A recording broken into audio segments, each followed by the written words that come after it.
Thanks for listening to the AZ Wildcats podcast. Now, no better time to become a PHNX diehard, but check out right now, we've got tickets going for a takeover up in Tempe, Arizona ASU, my friends. First come, first serve. Check out the show notes and the link in the description right there. Hop in there. We do not want the Sun Devils to be we want the Sun Devils to be overwhelmed by Wildcat fans. That's what we deserve. We get that because we are good and they are not. Check it out. Show notes in the description. It's in the description.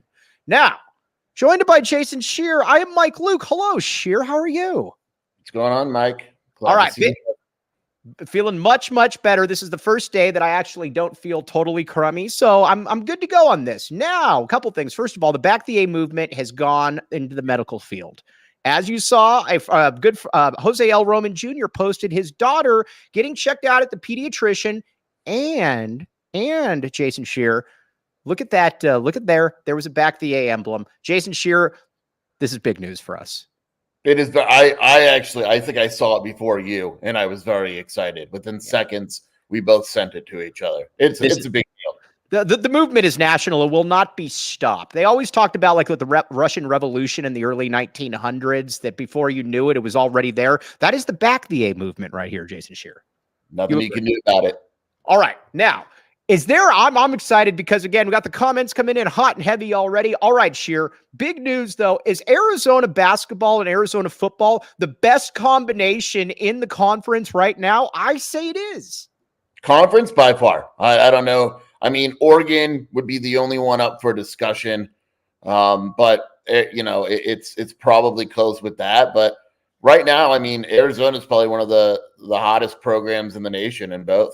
All right. And honestly, Arizona, people are asleep. I think Vegas finally caught up, or BetMGM caught up to Arizona right there. Arizona is a significant favorite against Colorado.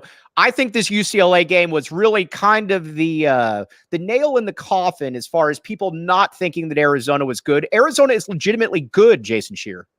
Yeah, this was, as Arizona fans, we have this thing where we remain skeptical, and the media wasn't really paying attention to Arizona, but that win over UCLA wasn't just a win. Like, they kicked UCLA's butt. And I think after that, it kind of grabbed the attention of people and was like, oh, okay, now I see what Arizona's got going on right now.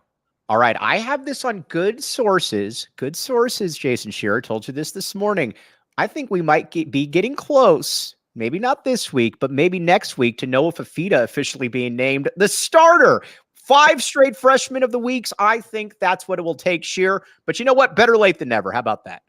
It's really weird. I don't want to get into it too much because it's just, I understand Jedd loves Jaden and all that, but it is definitely super weird. Like, if I were to ask Jedd tomorrow who the starting quarterback is, he would say, we're going to decide on Saturday night. It's like, right.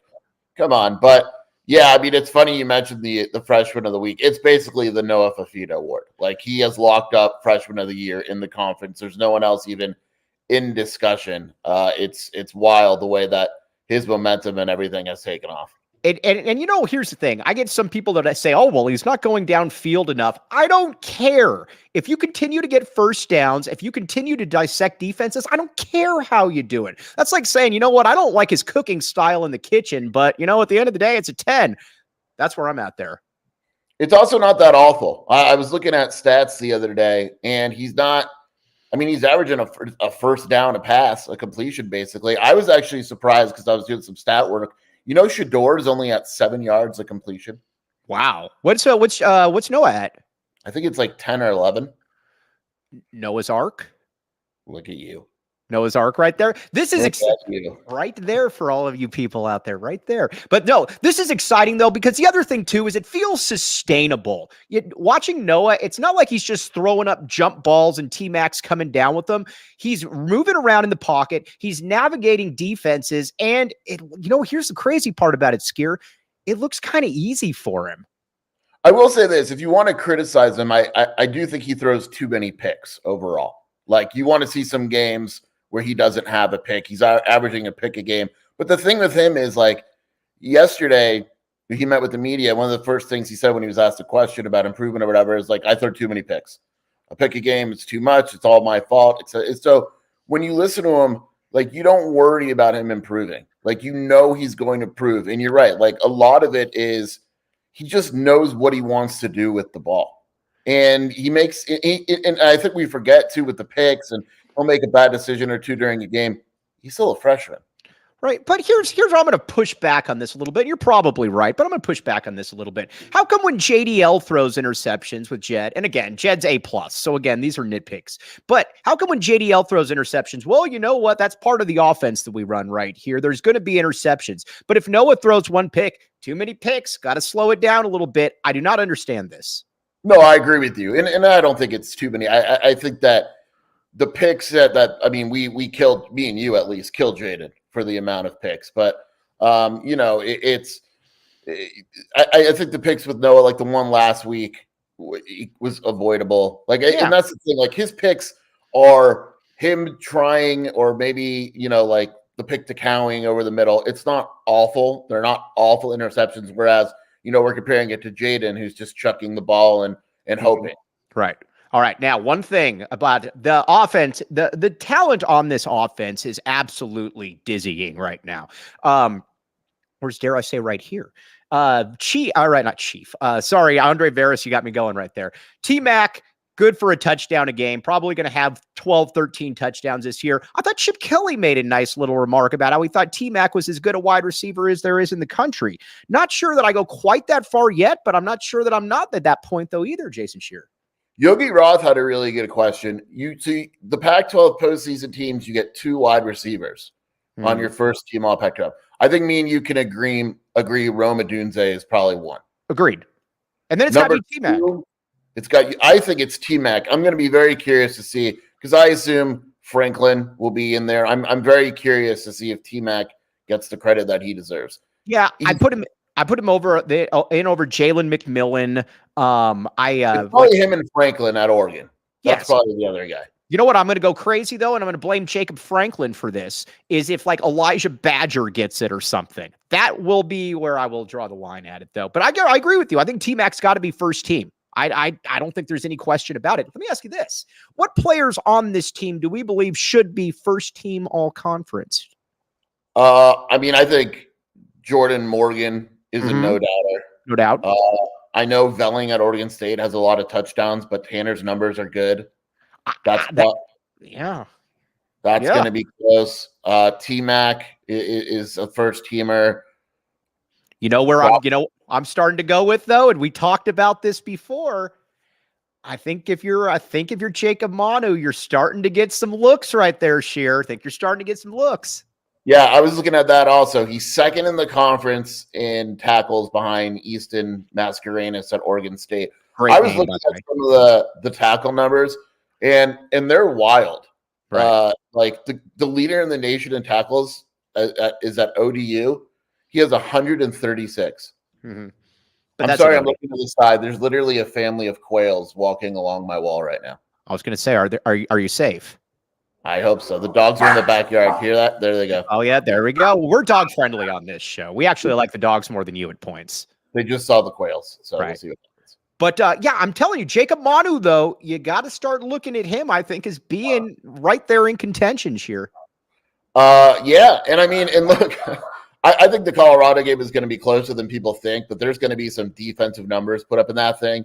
Like, it is very possible Jacob Manu has, 10 tackles and 2.5 sacks on Saturday, and Taylor Upshaw hits 10 sacks for the season. And Upshaw's becoming a wild card. I agree with you. You got more high profile guys. Totally get that. You got Trice, you got the UCLA dude. But if Arizona continues to win and Upshaw finishes with like 11 sacks, he at least has to be considered right there, Scheer. I think he'll go second team because you got to think Latu's going to make it, and then Ellis at Utah is going to make it. But when was the last time Arizona had a defensive end that is even like we're talking about as first or second team possibilities? All right. What's also frustrating, anytime you're frustrated by watching something, though, you might say to yourself, OGs, that's where it's at. Check out our friends at OGs Brands for yourself and try one or a few of their many delicious flavors. Check them out across all socials at OGs Brands and online at ogsbrands.com. To find them at a local dispensary near you, you must be 21 years or up and enjoy responsibly. The fruits, the red apple, the watermelon, the peach. Ben White likes all of these right here. And if Ben White likes all of them, you should like them as well. Also, BetMGM right here, my friends. BetMGM. Scheer and I were telling you all offseason, take the over. Were we not, Scheer? I'm not lying. That was a big dub for us. I mean, we nailed that with 3 games to spare. Let's give ourselves a ton of credit here. And we did it last year as well. Remember when the line was 2.5 and we're like, get out of here, man. We're going 5. We don't want to say we are beacons of knowledge in an uncertain time right now. This is, I think that's where we're at. We agree. It's crazy how far behind Arizona Vegas is. 8-1 against the spread this year. It really is. But you know what? BetMGM, either way, check it out right now. BetMGM, bet 10 to get $200. Here's the cool thing. Sign up for BetMGM, use bonus code PHNX, place your first BetMGM Sportsbook wager through BetMGM Sportsbook mobile app of at least $10. You will receive $200 instantly in additional winnings, regardless of your wager's outcome. Check out the show notes for details. Now let's hear from the great Shane Diefenbach with the disclaimer. Problem? Call 1-800-GAMBLER. Colorado, D.C., Illinois, Indiana, Kansas, Louisiana, Maryland, Mississippi, New Jersey, Nevada, Ohio, Pennsylvania, Tennessee, Virginia, West Virginia, Wyoming. Call 877-8-HOPENY or text HOPENY 467-369 New York. Call 1-800-327-5050 Massachusetts. 21 plus to wager. Please gamble responsibly. Call 1-800-NEXT-STEP Arizona. 1-800-BETS-OFF Iowa. 1-800-270-7117 for confidential help Michigan. 1-800-981-0023 Puerto Rico in partnership with Kansas Crossing Casino and Hotel. Visit BetMGM.com for terms and conditions. U.S. promotional offers not available in D.C., New York, or Ontario. All right, now let's talk a little bit about, all right, Jonah Coleman, Andre Veras. Jonah Coleman's a year away from this right now. There are too many good running backs in the conference. Bucky Irving's going to be right there. Like Jonah Coleman a lot, but he's not first team yet. I don't think he has the numbers. All right, Scheer, do you want to touch on why Justin Flo didn't play much against UCLA? I mean, this isn't about my guy Jay Henley or what girl guy, whatever. It's a lot of people ask this, and it's like, look, Arizona held UCLA to 1 touchdown. Mm-hmm. Who cares who played, right? And I think part of it is that UCLA does a lot of motion and a lot of stuff with their running backs, and they just don't trust Flo to cover. And I'll be honest, I don't think Flo plays a lot on Saturday either, because it's because Colorado doesn't huddle very often, and they do a lot of things out of the backfield with their running back. I mean, I would expect a lot of dollar package, and I don't think Flo's going to play much on Saturday. All right, let's talk Colorado right here, and then we'll get back. And don't worry, we're going to talk some Arizona Duke as well, and we're going to preview that in depth tomorrow. Scheer does not know this, but he is coming back on the show tomorrow again. So again, there you've been informed of this, Scheer, instead of your text message saying, hey, can you come on? There we go. But you know what? Scheer has broad shoulders for a reason right there. You look at me, I'm a pencil neck. You look at Scheer, he got broad shoulders. That's because he's carrying Mike Luke around everywhere. This is true. All right, now, Colorado. I like the Deion hire. I still like the Deion hire, but we're starting to see some cracks in the armor right now. I don't like it all what he did reassigning his offensive coordinator who left a head coaching job to take that job. I also don't like throwing your entire offensive line under the bus and saying that your son should essentially win the Heisman. These are things that don't age well, Scheer. Well, here's the thing. Like when Colorado was 3-0 or whatever it is, the one thing I kept saying was, I'm very curious what happens when this team loses, because they're going to lose eventually. And basically what happened is Deion just started throwing dudes under the bus. And look, Sean Lewis is not going to be at Colorado next year, we would assume. He will be one of the hottest offensive coordinator names in the country. Right. Like he is super well respected. Everyone thinks he's a good coach, good guy. And then not only that, but you promote Pat Shurmur. Right. Like that's the dude that you choose because you want to run the ball a little bit more. But then you want to run the ball more, and you're telling everyone how bad your offensive line is and how good Shador is, but his offensive line can't. It's It's bad. You can't do this in college. You probably can't do it in the NFL, but in college, you cannot. Like, these are kids, and I can only imagine how they feel. You know, there was that video the other day that Colorado does of the practice and all that, and it's Deion yelling at everyone, "We have no energy." Well, yeah, you have no energy. You just told everyone they suck. And that's where I'm at too. There is a difference between coaching men and coaching kids. These are still kids at the end of the day, and I really had a problem with what he said about how my son should win the Heisman for the way the offensive line is. I'm sorry, bro. That's not on the offensive coordinator that you got a crummy offensive line. Why not fire the defensive coordinator then? Because your defense stinks as well. Yeah, the defense is super. It's weird. And he said yesterday, like, my son is a pro that happens to be playing college football. And it's like oh, come on, man. I think Shedeur is good, but you don't say stuff like that. You just don't, like Caleb Williams, Michael Penix, Bo Nix. Those guys don't say it. They say, look, like, our team's really good. Right. It can't happen without the O-line. It can't happen without the wide receivers. Like, stuff like that. It's just like Arizona has pros. Right. They're not. Jedd Fisch isn't saying, like, this guy's super good, but man, these other guys suck. Yeah, and that's where I just don't think you get it. Also, talk about a few missy vowels. Now, again, I don't think they miss Montana. Again, I'm sure quality kid, but he ain't playing in Colorado. I'll tell you one thing though. I bet they wish they had Taylor Upshaw. That one. So no one can give me the full story, right? Mm-hmm. But it was a missy vowel. Yeah, but remember, he was there. Yeah. Like it sounds like basically Colorado didn't play him very much in the spring and said, you're going to be like a third down pass rusher. And Upshaw was just like, no, I'm not. Right. Can you imagine? Have you looked at these players? Yeah. Like Upshaw in Colorado would be such a significant improvement. Like that would be worth games. Right. Like multiple games being won. And so I'm very curious to see how he plays Saturday because he is not hiding the fact that he's been counting down the days until this game. Well, and he made I was on the Michigan boards the other day because again, I have no life and that's what I do when I have no life. But they were saying too, they were talking a little bit about Taylor Upshaw and they said, listen, man, if he was good enough to play at Michigan, he's certainly good enough to play at Colorado.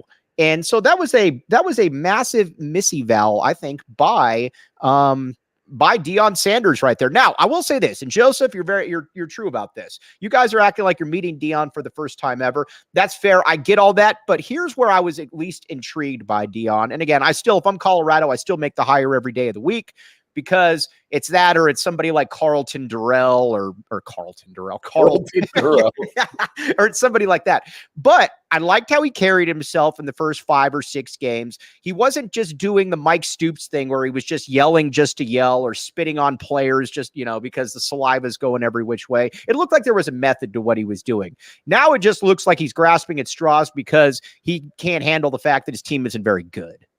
Well, the thing is that you also got to realize with the transfer portal and Bud Elliott, the 24/7, one of our national guys, makes a good point of this. Like everyone was saying, oh, we got this guy from the portal, this guy from the portal. Well, these guys were not playing at their schools. Right. And so you're basically like, it's what I say, Arizona's evaluation skills need to be talked about more. Because like Bill Norton didn't play at Georgia. And he comes in. Hunter Echols last. Big gas, get it right. Big Bill Norton, go ahead. Hunter Echols did not play at USC in K-Ben. And yeah, there's going to be misses. Like Taylor Upshaw was good at Michigan, but he didn't play a ton. And you go down the line, and yeah, like Daniel Humuli for this season at least is probably a miss, right? How about Gunnar Maldonado?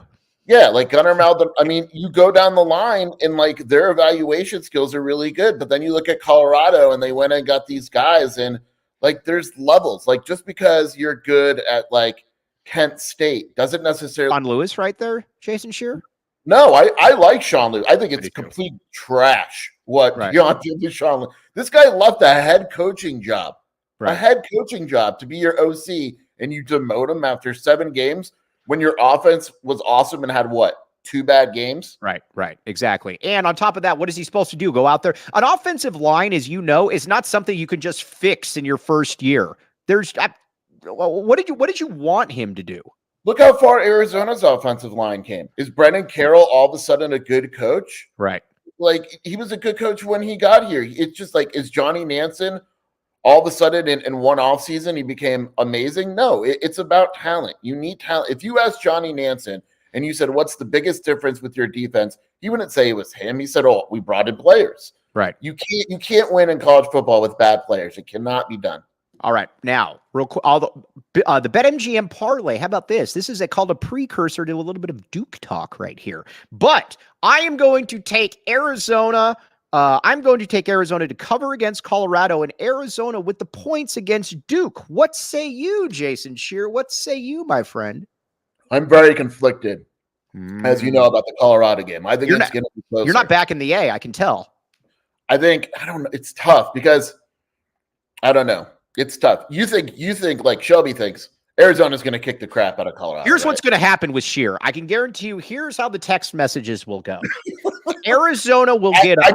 I can see Arizona losing or blowing out Colorado. Here's what's going to happen. I guarantee this. Arizona will be down 13-10 after the first quarter, and Scheer will send his group text and say, told you guys, trap game, Arizona's going to lose. Then Arizona's going to go up like 2 touchdowns, and he'll say, well, could have seen this one coming as well. Scheer, you're going to cover both of yourselves right there. You're going to cover both butts. I almost wouldn't touch the Colorado game.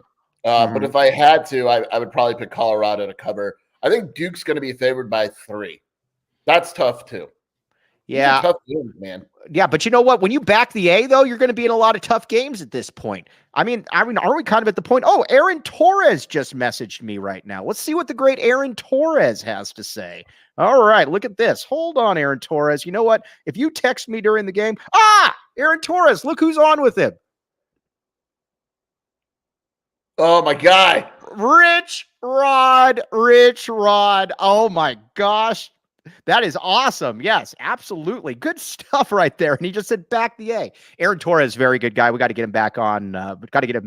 Okay, now back to Arizona, though. What also is intriguing to me about Arizona is that there's no real weak links on this team. Look at it from the DBs to the linebackers to the D line to the O line to the running backs, receivers. Scheer, where are you actually going to attack Arizona? Yeah, there's not that one clear area where you say, okay, we're going to. It used to be Gunner. Let's just be honest. It used to be we're going to attack Gunner. My bad, Gunner. In the last, 5 games at this point, he's been really good. So that's down. Maybe, you say if you have smaller receivers like Oregon State did, you could probably get open a little bit because Arizona has such big corners, but Colorado doesn't really have super small receivers. So maybe if your personnel allows it, there's some mismatches, but generally speaking, there really isn't. All right. Now, Aaron Torres just said, what did I do? And I said, no, we just shouted you out for having Rich Rod on. Yeah, no, it's a good thing. Now, Scheer, real quick. When was the last time you went to Circle K? Because I went to Circle K today. Yesterday. I went yesterday. What did you get? Oh, you got gas? Yeah. Now, have you thought about joining the inner circle yet?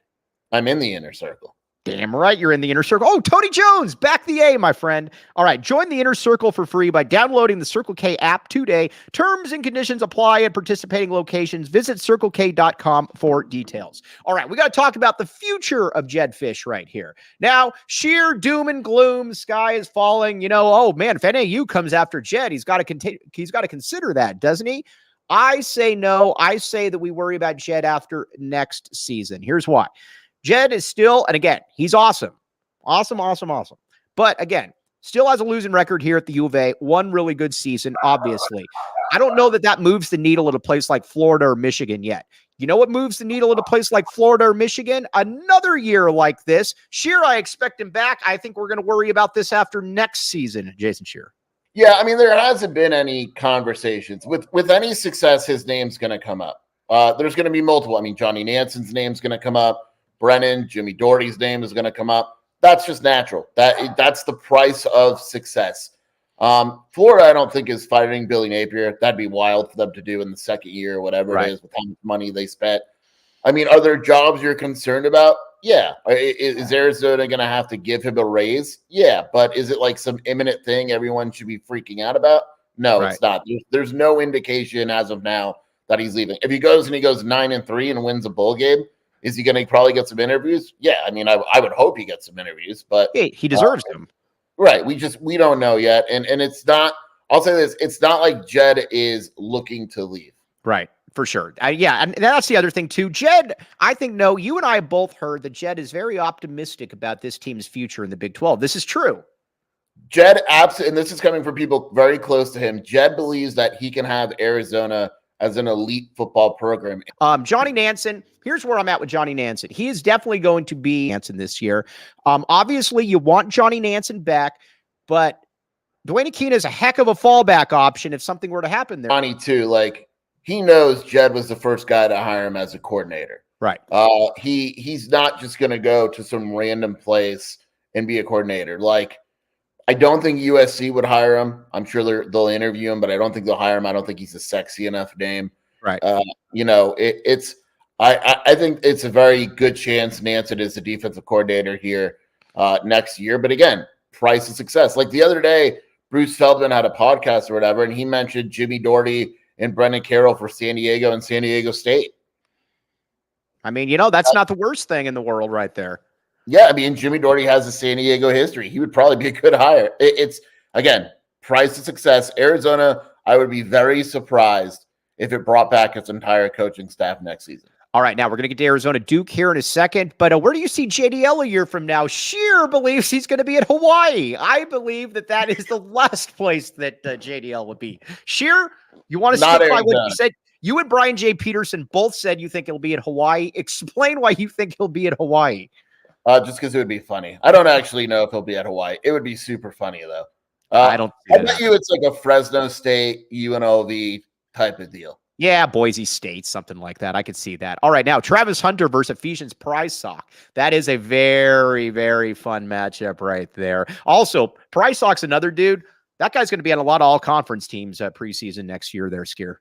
Dude, I'll go the other way. Travis versus T-Mac. I mean, that's going to be crazy. That is, yeah. Wow, I hadn't even thought about that one. Yeah, and they have played each other. If you go on YouTube, they played each other in the Polynesian Bowl, I believe, and really, really went Travis Hunter's Polynesian? You know, when you're the number one player in the country, you're Polynesian for a day. Wow. I again, you know what? I guess I'm just not good at that, but I would have never would have thought Travis Hunter is Polynesian. Oh, Kilroy, Lithium on the board right there. Hey, how about Jordan McLeod? We got to give J-Mac some real credit there. This has been a really cool story for what he's been doing. Have you seen his numbers? Yeah, they're insane. 22 touchdowns, 7 picks. He's run for yardage. He's good. And he's a good dude. Like, everyone likes him. We're happy for him. Yeah, I'm happy for Jordan. Yeah, that was wild too. Like, I remember when he came in and after dealing with Gunnar Cruz, and all of a sudden it looked like we had a combination of Vince Young at Texas and Michael Vick at Virginia Tech compared to what we had right there. Very happy for Jordan McLeod. You know a QB situation is bad when your quarterback throws 5 picks and you're like, you know what? That's the guy. That's the dude right there. That's the guy. That's the guy. That's the guy we want. All right. So we're going to talk more Arizona football. We're going to get Scheer's prediction. Scheer's probably going to pick Colorado to win. I'm just saying that right there. So now Arizona, Duke. We also got to talk Arizona, Morgan State. Scheer, this is definitely the Tommy Gunn's best team. It is so much different. You actually had a good tweet, just like you actually liked Jamino, about how the backcourt is light years more impressive than it was last year. Light years. It's just significantly different. I mean, I even asked Tommy, I said, "What is that something you just went out and said, I need to get guys that can actually get to the rim?" Because it's not only guys that can get to the rim, they want to get to the rim. Like, they embrace contact. It's Caleb Love embraces contact. Jaden Bradley, KJ Lewis. If you hit them, they're cool with it. Like, whatever, I'll go to the free throw line. Again, I'm tired of talking about Kirk Kriisa, but we have to bring him up. He didn't want contact. He wanted nothing to do with it. Even Courtney Ramey, we thought he would more, but he wanted nothing to do with it. It makes your team significantly better when you have guards that are willing to take contact at the rim and go to the free throw line. You know what also makes your game incredibly better? Shady Rays, my friend. All right. So I was wearing Shady Rays. I went out to get some food last night and wore some Shady Rays right there. The only thing cooler than the food at Vero Amori was the Shady Rays. Here's the deal. Exclusively for our listeners, Shady Rays is giving out their best deal of the season. Go to shadyrays.com and use code PHNX for 50% off 2+ pairs of polarized sunglasses. Try for yourself. The shades rated 5 stars by over 250,000 people. Now, one other thing right here, and then we're going to get into Duke. Empire. All right. You might say, what is Empire? A great question right there. Empire is the spot. Here's where you go. With Empire today, you get to shop at home, convenience, the right product for your needs, quick and professional installation, and a price match guarantee. It's the best place to get new flooring. So, of course, they have copycats, but Empire today can't be beat on quality, service, and speed. Schedule a free in-home installation today. All listeners can receive $350 off discount when they use promo code PHNX. Restrictions apply. See empire.com/PHNX for details. All right, we got to talk about Dylan Anderson right here, and then we're going to get to Duke. Scheer, my name was drugged through the mud on your message boards. I have been the biggest Dylan Anderson fan out there. His family and Frank Caliendo will vouch for this. Scheer, clear my name right now. Yeah, it's just one big joke to you, Mike. I have so much respect for Dylan Anderson. No, guys, Mike loves Dylan. He talks to the family. Big Frank Caliendo. It's Walter's story, right? All right, let's hear it. I'm all for Kirk Walter's stories. So I think we all know what a basketball player or a football player wants in their official visit, right? Mm-hmm. Party and some, extracurricular. So Kirk Walters is scheduling his official visit, and the coaches host a meeting. Like, guys, you can't go party, and he doesn't want girls. So they literally sit in and they go to a movie, and then he commits. Did he go to Sabino Canyon? Yeah, it was I've never heard of a recruit saying, I don't want the girls or the parties. I just want to kind of hang out, guys. Who is the guy on your board from 15 years ago that would always say tall like a saguaro? Do you remember that? Gert. That's right. Whatever it is. Yeah. I like that. Around. He's around. Yeah, see him. But all right, now Caleb Love. Arizona definitely did not have anybody like Caleb Love. I am glad that Caleb Love is on our side going into Cameron Indoor Stadium there, Jason Scheer. Yeah, I mean, I will say the only concern, and I'm not concerned, but the only concern would be if he goes I'm back at Duke, I'm going to show these guys. You know what I mean? Right. And at North Carolina, I think that would be a bigger concern. At Arizona, I don't think Tommy would let that happen. But it is cool. I mean, it is legitimately Caleb Love transfers and then he's still back at Duke. He's dying to play there. It's a cool story. I mean, there's a lot of storylines. That's a storyline. Kylan Ballswell versus Jared McCain. They were high school teammates. That's a storyline. It's going to be a very fun game. Patrick Stark, we appreciate you. I need as much support as I can get. You are the man. Thank you very much, my friend. Kilroy, which one was Tree? That was Alex Jacobson. Yeah. All right.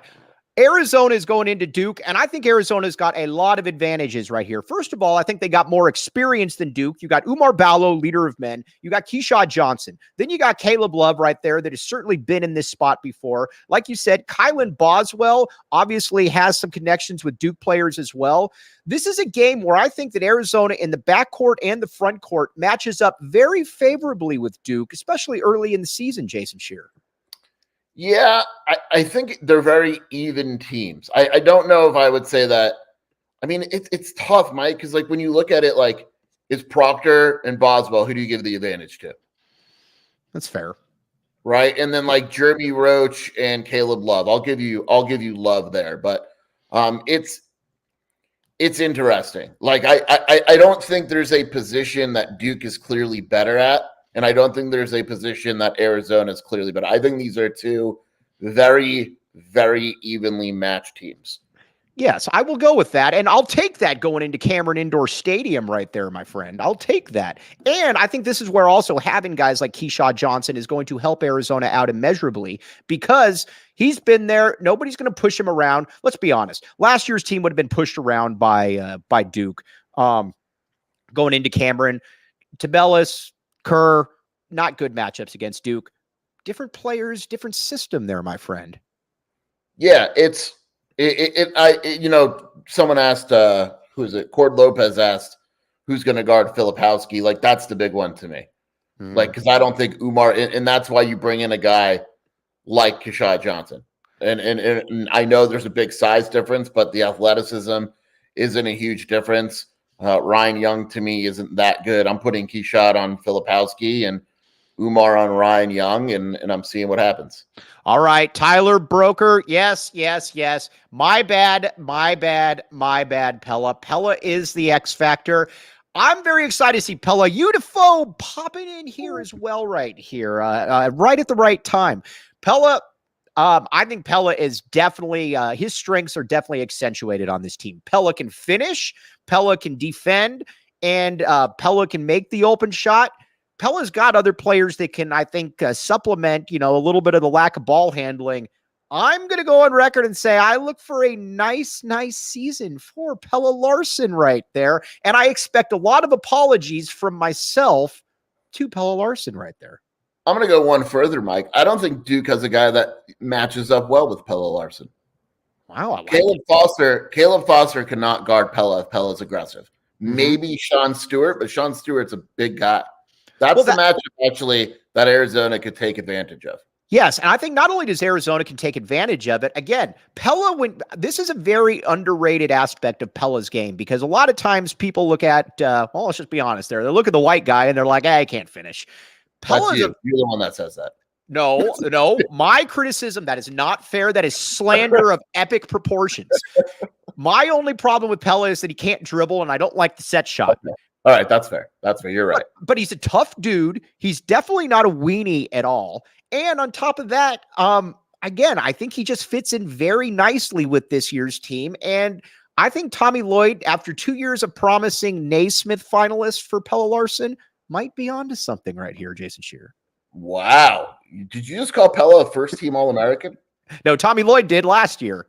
I heard you call him. Remember what Pella did to Indiana last year? That's true. That's very true. Pella was doing it again on Friday. He's doing it again on Friday, Mike. We need to make fun of the Big Ten really quickly here. I will go to my deathbed making fun of Big Ten. And Oregon State fans, if you're out there, no, I didn't have anything to do with the Big Ten taking Pac-12 teams. Believe it or not, nobody in the Big Ten knows who I am, nor do they care who I am. But just because they took teams from here doesn't mean that the Pac-12 probably wasn't ready to go. That being said, this is gross basketball. Michigan State loses. Purdue does nothing for me come tournament time. Scheer, we're going to have to hear all season about how great the Big Ten is. And you know what it is? Yeah, the Big Ten. Oh, it's gross, man. I will say this. Are we talking just strictly basketball? We can go to football in a second, but let's talk basketball. It's the same thing every year. Like, they're going and I realize that they're a talented conference, top to bottom, whatever. But every time one of those teams runs into a fast or athletic team, they lose. And it's just like football too. It happens with football. Now, here, you and I were going back and forth on this. Yes, basketball stinks. It's a lot of, here's the thing, like with Purdue, you had 4 guys that look like me and Scheer and Zach Edey out there. Well, guess what? That didn't work come tournament time right there. But I will say this. When it comes to football, Ohio State is generally the one exception that I will give you for football. Here's what I don't get. We keep hearing about Michigan. Michigan has played Rutgers 8 straight weeks. We keep hearing this is the same Michigan team that couldn't keep up with TCU's speed last year. Why are people saying that Michigan is so good at football this year, Jason Scheer? Because they haven't lost. Yeah, that's really all it is. They haven't played anyone either. I completely agree. And like, it's weird because like, who has Oregon played too? Like, Oregon football's played Washington and they lost. Right. It's very weird. And I'm not knocking. I think Oregon is just as good as Michigan. I'm just saying the top of college football is really weird this season. But yeah, I mean, who's Michigan slated to play right now in the college football playoff? And on top of that, Washington, which has a much better resume than Michigan. The resumes aren't even close. Washington's beat Oregon. They've beaten Arizona. Hard to believe that this is now a gauntlet win for them. But also, you beat SC. I get SC isn't great. But Washington has a way better resume than Michigan. So Michigan would play Georgia. Oh, they'll get annihilated. Yeah, Georgia would kill Michigan. Yeah, and then we're going to have to sit here and say, wow, man, didn't see that one coming. No, we did see that one coming. By the way, let's see here. Lori Saldana right there. Great name, by the way. Arizona's flying out today, so they will be ready Friday. I agree with you right there. I definitely agree with you right there. Oh, Robert Madrill. This is why we rely on people like yourself, because you guys are smarter than me. Duke doesn't have an answer for Philly B. Let's talk about Philly B here for a second. You want to make another bet? I'm about to say yes. Over under 6.5 minutes for Philly B on Friday. Oh, come on. I'm going under on that one. Let's not get it. You're not playing 6.5 minutes. Come on. But you know you're going to lose that bet to me about with Conrad Martinez. No, I really think I'm going to win it. All right. Tommy loves Conrad. Did you hear him after the end of the game? I don't care. The bet is Tommy loves Conrad. The bet is who has more points in their U of A career, Philly B or Conrad Martinez. This is not even close here. The bet was more minutes. All right. Still Philly B. No. Conrad. All right. I can't believe yes, Unifoe popping in right here. All right, we're going to get to Oregon in a second because 6.5 minutes. He has slapped me around. We got to talk about one of the best posters on your board. He has slapped me around with Oregon the last 2 years, and each year I say it's going to be different, and each year it's not. We're going to talk Oregon here in a second. But Philly B, I'm kind of at the stage with Philly B where I do believe that he's going to play some meaningful minutes before his career is done. But not this Friday. Definitely not this Friday. If he's playing, I'm actually, on a serious note, I'm very curious. How much does Philly B play? How much does Morauskas play on Friday? I don't see either one of them playing. I don't either. Krivas, is he ready for 20 minutes right away at Duke? We'll find out. Well, you said on the show earlier in the year, you said that he was going to play 25 to 28 minutes per game, and I had to bring you down. You're like, Krivas is going to play 35 minutes a game. It's like, no, Mike, calm down. Yes, but Krivas, let's talk Krivas for a second because he's going to be a problem. Krivas is the epitome of that guy that Gonzaga gets that works on his game for a year and then becomes a monster. He's going to be the starting center next year for as long as he's here, hopefully next to Dylan Anderson at power forward. Yeah, he's awesome. Really fun to watch. Big dude. I don't think you realize how big he is until you see him in person. He is a monster, and he's got a soft touch. He probably has a jumper that people haven't seen yet. It wouldn't surprise me if there's a game this season on national TV or whatever where Krivas just dominates, and people are like, "Who the hell is that kid?" I could absolutely see it coming.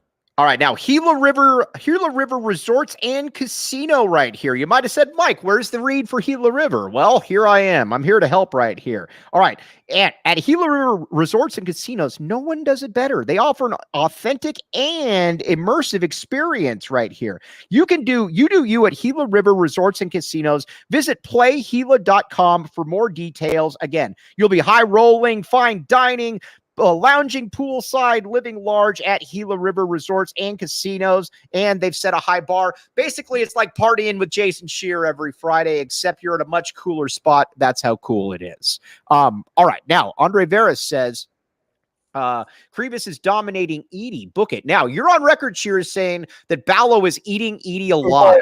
Umar's going to dominate Edey, and then when Edey's on the roof, Krivas is on the ropes. Krivas is going to come in and finish the job. So basically, he's going to have him. He's going to have George Foreman on the ropes, and then you're bringing in Joe Frazier for the last knockout punch. That's what you're saying right there, Scheer. Absolutely. All right. Yes. All right. Real quick about Oregon. Oregon to me is there's a segue for you. Oregon to me is fascinating because N'Faly Dante is really, really good. I deserve to be beaten up by Arizona fans right here. He's the best big man in the conference. Do you disagree? Do you agree? Sure. For now. All right. I don't agree. I think Umar is. You think Umar's better than N'Faly Dante? I think it's hard to say because their roles are different. No one on Oregon rebounds, and there was 100 missed shots in that game, so he gets 21 rebounds. So yeah, sure, we could. It's tough. It's tough. Hey, Derek Pivko backing the A from Aruba, my friend. Very nice right here. Guess who's not in Aruba? Me and Scheer. But all right, but we both like it. We both think Arizona matches up very, very well with Duke, though. This is true. Yes, I'm very excited. Also, ASU basketball's on today, Mike. Oh, what time? Oh, great. Oh, let's make fun of ASU for a second. What time do they play? ASU, Mississippi State. Also, I'm warning Arizona fans. There's a solid chance that Florida Atlantic loses today already. What time back to ASU? What time does ASU play? They are at 7:30 p.m. What channel? It's not on a channel. It's a Barstool game. Can you send me a link or something then? Yeah, I'll get the link. All right, UDFO. I agree with the first two. I do not see Philly playing minutes on Friday, but again, I think Philly gets minutes. All right, so I think Philly gets 5 minutes. You're going, wow. Oh, so then you must think that Conrad's playing minutes then. Well, in blowout action, I think Philly goes in when Arizona's up 20. No. Okay, all right. No, Philly plays. Philly absolutely plays. 5 minutes though. Oh, I'm back in the A from Alaska right here. Man, again, the movement is national. Oh, Jacob Franklin just messaged me. Jacob Franklin, hop in here for a second. I know you can't. I will check this game out, though. Let's make fun of ASU for a second. As great as Arizona is right now in football and basketball, that's how bad ASU is in football and basketball. We will make fun of ASU, and we will joke on them accordingly. Scheer, we deserve this moment in the sun. I didn't realize this. Do you know that ASU plays Oregon the week before Arizona? Really? That could be that could be it. They may not have a court. Like, I'd almost bench Bourget just to make sure he's healthy for the Arizona game. Well, also Conover is in. I thought that I saw Conover in high school once. I thought he was an NAU level quarterback. Is that the quarterback now for ASU? I think Bourget's going to be fine this weekend, but Conover literally has the worst QB rating in the entire nation. You and I was not when Conover was coming back to ASU. I was thinking this has very much of a Gunnar Cruz type feel for the Sun Devils. Yeah, that was a weird pickup. That was one of those, I'm just going to add this guy because he's from Arizona, not because he's good. Correct. On offense, how many players from ASU play at Arizona? Badger, and that's it? Yeah. Conyers, maybe. Conyers, maybe, but I don't think he's as good as the real T-Mac, or the real T-Mac. He's definitely not as good as T-Mac. And I do believe that I said this before the season that Tanner McLaughlin was also better than Jalen Conyers, and I think you actually scoffed at me, Jason Scheer. No. You can ask Tanner himself. I'm number one in the Tanner fan club. All right. Well, you know what? You can have Tanner. I'll take Les Fafita and Jamari Phillips' father. I will take those people, and Dylan Anderson's father. That's for you, Rooster Fish. So on that note, Scheer, where can they find you doing all your stuff, and where you could probably find me as well? WildcatAuthority.com. We're running a 50% off an annual subscription for the next 48 hours. At Jason Scheer on Twitter, and then the Wildcat Scoop podcast, which I've never been invited on to, and I probably will not be invited on to. But you know what? I can only give so much love to so many people. That's the best way I can put it. All right. Scheer's going to be back tomorrow, 10:30. Then remember, we got post-game Duke. We got post-game Colorado. The great Jacob Franklin behind the scenes. Really a quick story about Jacob Franklin. Jacob got me excited because I wish Jacob would talk more. But Jacob said he got a new camera. Got me excited that he was going to start coming on more. And guess what? He reverted right back to the non-camera. I know what you're up to, Mr. Franklin. And that's why ASU is going to continue to struggle. I was hoping for a Jacob Franklin ASU breakdown today. Jacob Franklin, we are calling on the great Jacob Franklin tomorrow. That is a great, we will get a post-game wrap-up from Jacob Franklin tomorrow. Jacob, you don't get out of this one. Here, let me just show everybody what Jacob looks like right now.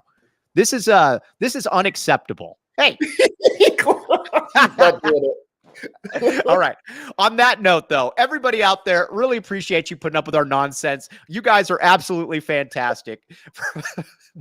For Jason Scheer and the faceless Jacob Franklin, I am merely Mike Luke. We'll be back with you tomorrow. You've been listening to the AZ Wildcats podcast. We all silly like the mayor.